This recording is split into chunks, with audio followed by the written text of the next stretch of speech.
سر د یو وړوکي ځای نه شروع کول د ژوند بلا کړمو ناړمو نه راتېرېدل او بیا په نړیواله سطح باندې پېژنګلو پیدا کول دا سوچ مو څنګه وکړو د څومره ستونزو نه راتېر شوي؟ زه به بیا وایم زما نیا دې خدای وبخښي، الله دې د خاورو سره وبخښي. زموږ د نیا یو تربیت شو، ولې زما نیکه په ایرفورس کې او نیکه به مې په بنګال کې پاتې شو، د هغه به بیا سفر کېدو مختلفو ځایونو ته کوم. نو هغه داسې وه چې د ایرفورس افیسر چې کوم دا ډېر پړه لیکه خلک دوی دا سفرنامې لیکي، کتابونه وایي، ډایریانې وایي.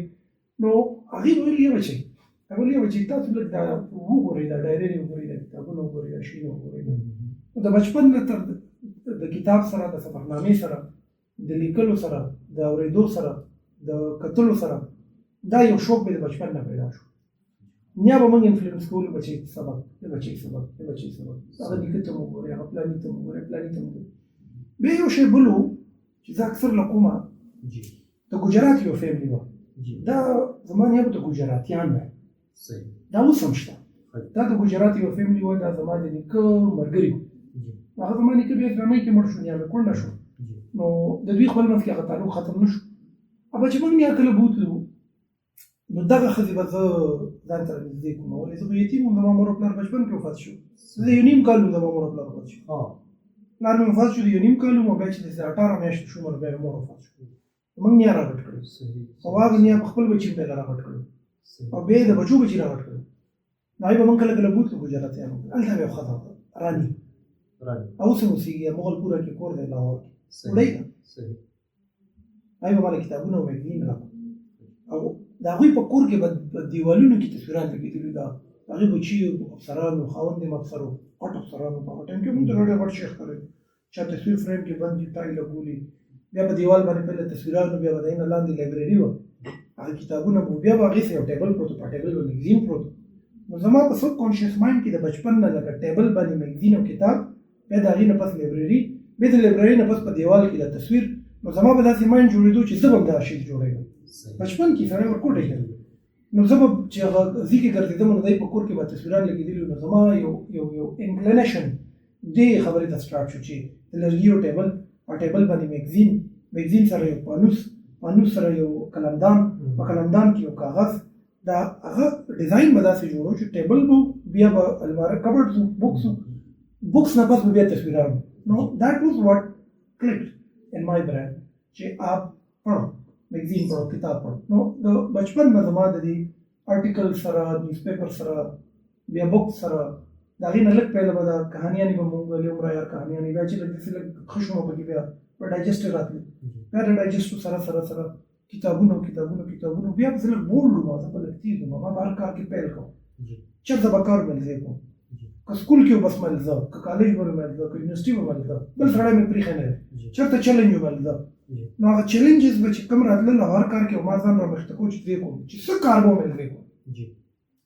دې یو بولډنس په ما کې پیدا او ما ورپسې هغه شاته نه بیا ریډینګ او نیوز پیپرز اینډ آرټیکلز، لکه دلته زموږ د یوسف آباد کې د یو لیکاري دی ظهور مدیوان، کم از کم 12 سال د آرټیکل ما ویلي ریګولر داسې ډاکټر ایت الله فیض یو ګوره چترال کې چې کوم داسې مطلب د مریم ګیلاني شو، داسې ډېر دا به ما ویل، ما یو شوق و د دې ویلو. نو هغې ماته یو ډایورس ټایپ اف نالج راکړو آوټ اف اکاډمیکس. یو خو اکاډمیکس یې که نه پرایمري، میډل، میټرک، اینډ دین یو گو اینډ ګیټ ماسټر ډګري. نو یو ډایورس نالج ماته ملاو شو. اکانومي څنګه کار کوي، ایجوکیشن څه ته وایي، هیلث کیر څه ته وایي، جوډیشري څنګه کار کوي، اکانومي د ملک څنګه ده، انټرنیشنل پالیټکس څنګه دي، انټرنیشنل وارز په کوم ځای کې دي، کوم ملکونه دي، داسې سپورټس ایکټیویټي، داسې گورننس، داسې مطلب هیلث کیر. نو نیوز پیپر کې خو دا ټول شیونه آرټیکل. نو دې زه داسې لږ زما یو ذهنیت جوړ شو چې یار you are actually made for something to help other people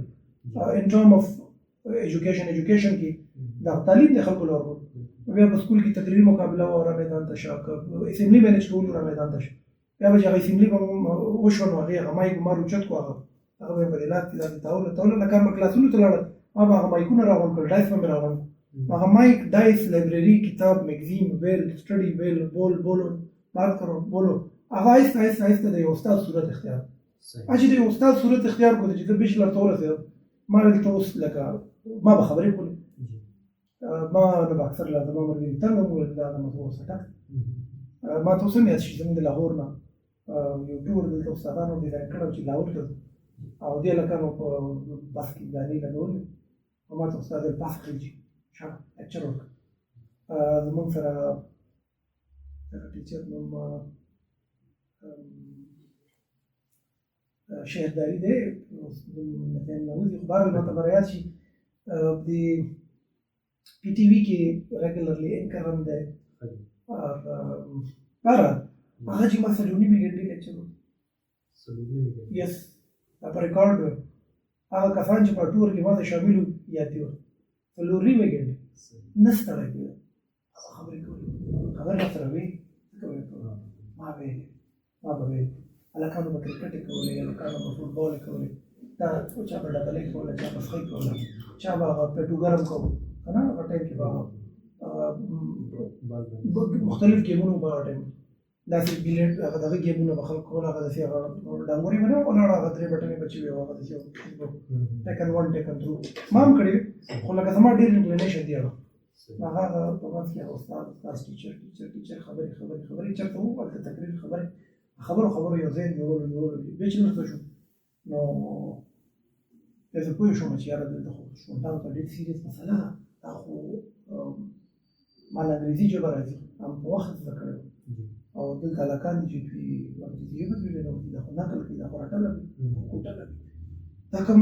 استاد چې ما له لیکچر راکړو زه خو په کلاس کې پوه شوم خو دا زما ملګري خو 12 ګنټې ناست داسې کیسه ده دا په 12 ګنټې ولېدلې زه خو په دې ټایم پوه شوم بیا زما ذهن کې مایند جوړ شو چې ناو لیټ سټارټ یو زیرو نه یو ورکوټ سټارټ واله نو ما په کلاس کې یو اناونسمنټ وکړ مګر کوم لکانو لا